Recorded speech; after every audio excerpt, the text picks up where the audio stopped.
Welcome to The Lift with Sheila Robinson-Kiss. Come on in. There's always a special place set aside for you here where you can relax, kick up your heels, pour yourself a nice, refreshing drink, and prepare to be lifted and soar.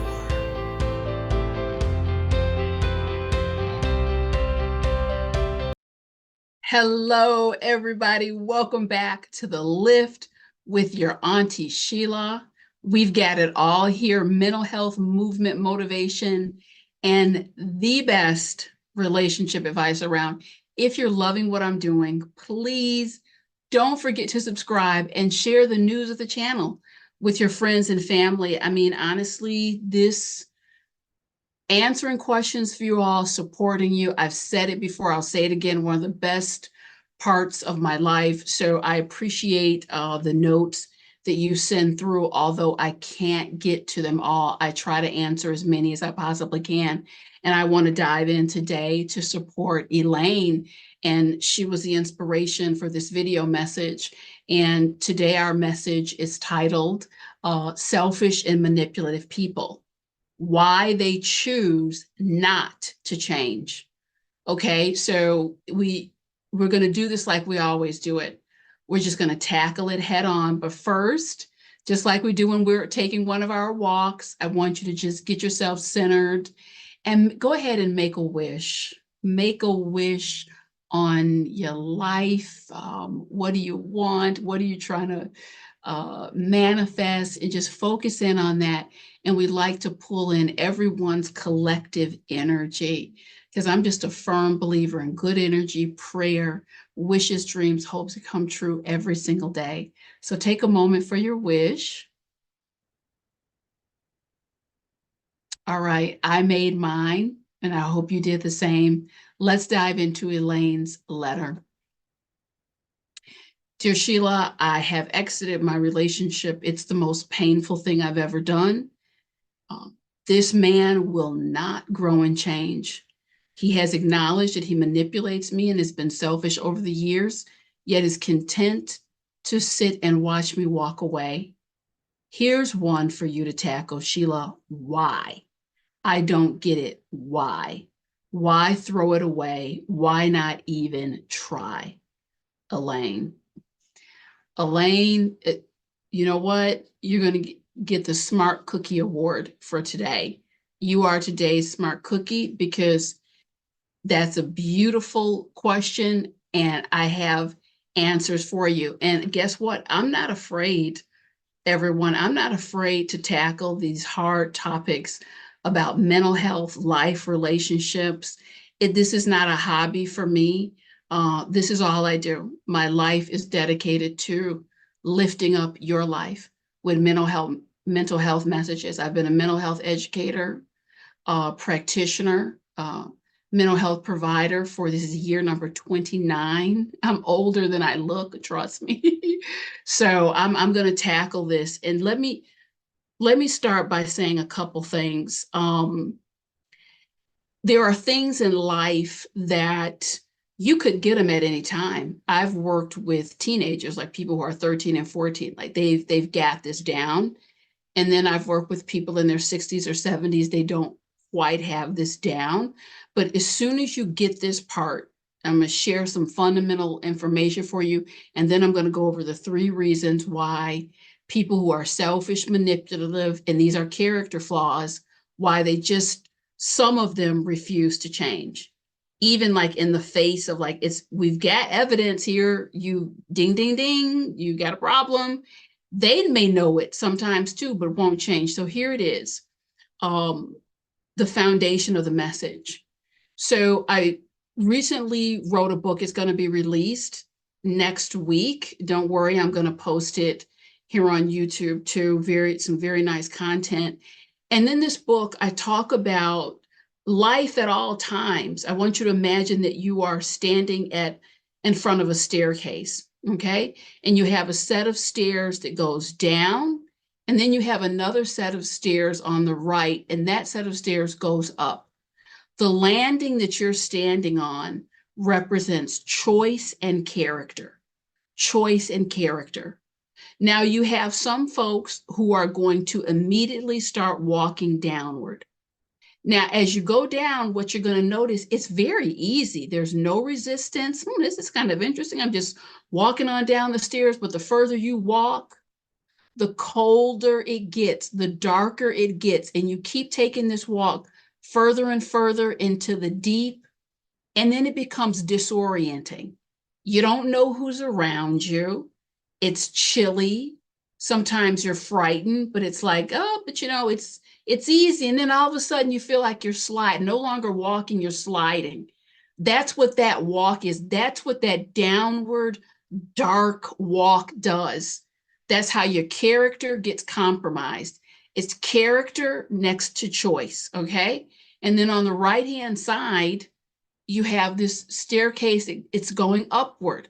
Here's the thing, you're cutting against a gravitational pull. So there's going to be effort, your arms, your muscles, your spirit.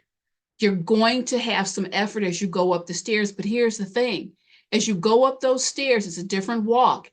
It gets lighter and lighter, fresh air, good things, good vibes, because you've worked your muscles, if you will, on that climb. It gets easier and easier, and you start to ascend in terms of your character, who you are, what you're about. So again, everyone, you get the same choice. You want to take go on down. It's very easy, no work involved. Or you want to take the stairway up, which there's some work involved, but the payout is growth, muscle memory, and character, and really a better quality of life in the long haul. So foundationally, that's what I really want everyone to understand. Why do people choose not to change? Selfish and manipulative. That's a choice. Leads me to the first explanation. Number one, foundational information. Once you get this, you'll stop suffering and feeling like, oh, I need to fix it. It's a shame that they won't fix it. The first answer, for them, in their estimation, it's too damn hard. For them, it is too damn hard. I want you to think about the times in your life when you have chosen to lean into character and doing the right thing. It's not always easy. It's easy to be petty, but when you have to say, you know what, I'm going to be the bigger person. I'm definitely going to be the bigger person. That takes some doing. When you need to up-level communication, that's a different story. You're working a different set of muscles. And you have some individuals, boy, I may know it, but I just don't want to go ahead and do the work, even if it is causing someone else to suffer. I had a woman, she reached out many years ago, said she was ready to roll up her sleeves and look at herself. We got 3 sessions in to counseling, 3 sessions. And one thing I do credit her for, she was totally honest. She was like, I will not be back. I'm like, oh, wow. I thought you were ready to roll up your sleeves. Things are coming up for me. I don't like how I'm feeling. I don't like what I'm seeing. I'm very uncomfortable confronting all of this stuff. I thought I was ready. I thought I could do it. Not. And this was the kind of things that were affecting her children, affecting her partner. And so she said, it's too hard. And she was out. I don't know what happened to her or her family, but I can tell you that was a straight up concrete choice, because you know what? It feels too hard. It feels uncomfortable. There's going to be suffering involved. So get clear on that. People are making choices. I want you to always understand it's a choice. Secondly, second reason, the payout is too great. All behavior, especially things, it may be perplexing to you, it may be perplexing to that individual, but when we isolate this, psychology 101, behavior management 101, people don't do things if there's not a payout. So oftentimes when, you may look at someone and say, You're so selfish. You're being rude and inconsiderate. Every time you come late, you break your promises. What is that about? Well, there's a payout for this individual. For some people, that payout is, I just want to have the feeling that I'm controlling you. I like to have the feeling that, some folks like She-Ra or He-Man, I'm in control, and it doesn't matter. You have some people that they get off. I've been doing this work a long time. You have people, they get off on hurting other people. Then you have individuals who have been engaged in these behaviors so long, they're simply habituated to it, and there is a payout for them. These aren't payouts that people walk around acknowledging, oh, I like to control you, that's why I'm abusive. I like the feeling when I can make you feel less than. People don't go around and announce this. These are contracts and deals, behavioral contracts and deals that people cut inside of themselves. They sign the paper internally. This is how I'm going to operate in the world because it keeps me comfortable. Damn if it makes you uncomfortable. And I'm just being blunt today because that's the only way to go about the information that we're dealing with. Now, I've had people over the years, they come in for counseling from all walks of life. They're not looking for judgment from me. I do my best. I'm not here to judge. I'm here to help and support. Had a woman, she sought out service. She was a call girl, I don't know how else to put it, wanted to get out of that lifestyle and said, look, there's things that I want to do in my life. Like, this is not a conducive lifestyle for dating and for building a future. 3 times, 3 plans were put together. Well, it's going to involve, going to school. You said you want to do this. This is another path. It's going to take some time, but it will certainly get you out of the lifestyle. You've certainly put your money aside. You've saved enough. And 3 times, Sheila, it's that money, the payout. The payout is fast. It's a great payout. And I keep trying to step away from it. I can't compel myself to do it.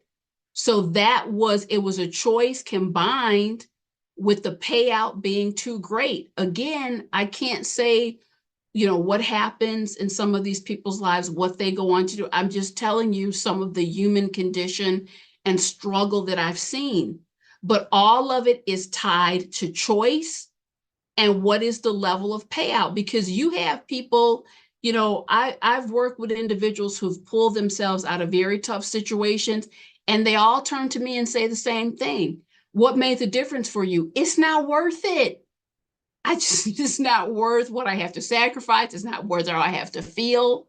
So as long as that payout is active, alive, and well, they're not going to stop.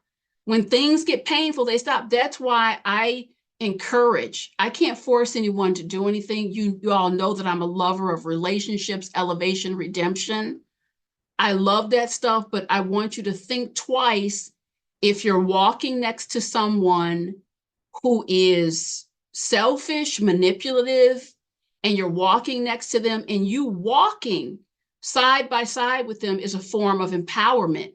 You may be the literal payout, is what I'm going at here. You may be the literal payout. Like I can do what I want, and you're still right here. So this is a strong payoff. So you need to look at, is your presence empowering this? And if so, is it wise for you to stay? That's something to really look at, because as long as the payout is great enough, I haven't seen a lot of these folks in this category make changes. Okay. And third, this is big. Many people who are selfish and manipulative. I want what I want when I want it, whoever I need to manipulate. These are not folks who are sitting back doing a lot of high-level self-examination. You'll know when the soul elevates because you're looking at different aspects of your life. So if someone goes through life and there's just this habit, I'm not going to look at myself. It's always your fault. It's never my fault. What they are trying to avoid is what I call the domino effect of life. What is the domino effect of life? The domino effect is when one domino falls, it's like, oh my goodness, I need to repair. I need to heal. I've been wrong in this area. Oftentimes a second domino will fall. And then when all those dominoes start falling, a person who is really examining themselves, they have to reorient and restructure whole big chunks of their reality. Things that you couldn't see come to light. They will be very painful. I remember going through just I would call it a great awakening.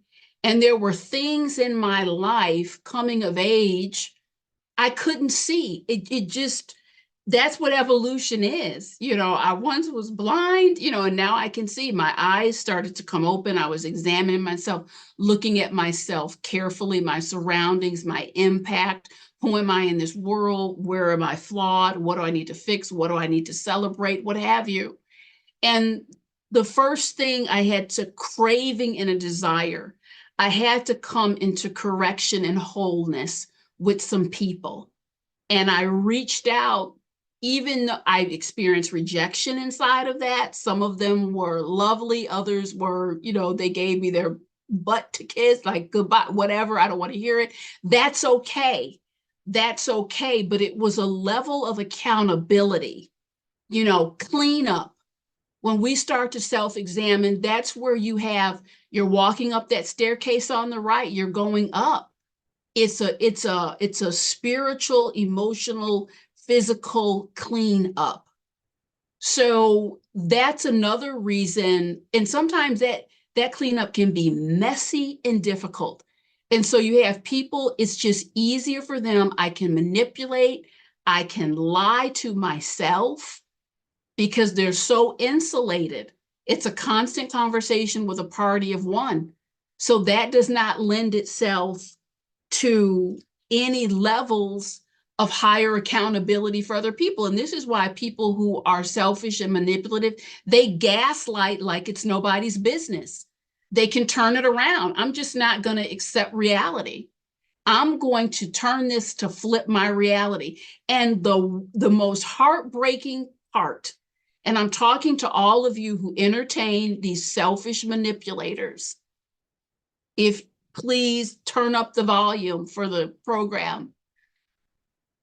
The most heartbreaking part is the people who spend days, years, months scratching their head. What can I do? What can I do? What should I do? Is this my fault? It is not your fault. It is not even your problem. It is your issue to the extent that you're content to stand there and not acknowledge that you're dealing with someone who's not doing their work, who hasn't done their work. And the work of life is looking at ourselves and being accountable. I talk a lot about areas of improvement where we need to grow, but we work on that so we can get to the celebration. It's not all like an uphill climb. We work on ourselves and we invest and we grow and we learn to communicate and all that good stuff so we can live more fruitful lives. It's not like all of the whole thing is work. A lot of joy behind this work too. But when you're dealing with a selfish manipulator, the problem is they're never accountable. So you will forever and a day take a back seat to their shenanigans. And that's what you have to own and know. You can't be nice enough. You can't be cute enough. You can't be sweet enough. This is an issue of character. They stand on that stairwell. And every time, 9 times out of 10, absent intervention from the Lord, they're going straight down to the dark path. So why don't you turn around and just climb up a little bit? They don't want to. They don't want to. That's a choice. And that is the part, bringing this video message full circle, I want you to understand. Once you get that, you have a different level of freedom and joy inside of your relationships, or when you encounter these people, because instead of turning it inward and you cannibalize yourself, you know what you're dealing with and say, you know what? We got a problem going here. You know, you got something going on. I don't even think I want to get so far into that. So you become more discerning and more aware of how far you will pull a person into the inner sanctum of your life. I deal with selfish and manipulative people all the time. They're on the exterior because they're dangerous anywhere else, especially for a person who's a giver and, you know, you're introspective. That energy will confound you, confuse you, and upset you. This is why it's such an unholy alliance. There's these unholy alliances and meetings between people and bonds that there's constantly feels like friction because you're in a different force field. If someone is on that staircase up and another person is on that staircase down, you're constantly going to have friction. So you either need to, a couple choices, move away from it or adjust so that that energy is on the exterior of your life. Because the closer it is to the interior, and it's a spiritual conversation now, it's a mental and spiritual. Once they get into the interior, your head space, your heart space, your spirit space, that's where, Elaine, that's where you are right now. This person is all up in your space, if you will, and you need to, you know, draw back. Let's get into some salt baths, prayer, do the healing, because they're not where you're at. And if you bounce back and go back into it as it was, it's going to be more pain and carnage. And so honestly, I don't know how long I talked. I don't see it on my timer. It went, you know, bit of a longer video. That's okay sometimes, because we need to get these messages inside of our spirit. So that's my latest on selfish and manipulative people, why they don't change. I hope you enjoyed it. I'll be back very soon. When the book drops, I'll definitely put out a YouTube on it, and it's just always delight and pleasure. If you're loving what I'm doing, please don't forget to subscribe and share the news of the channel with your friends and family. Thank you so much. Bye-bye.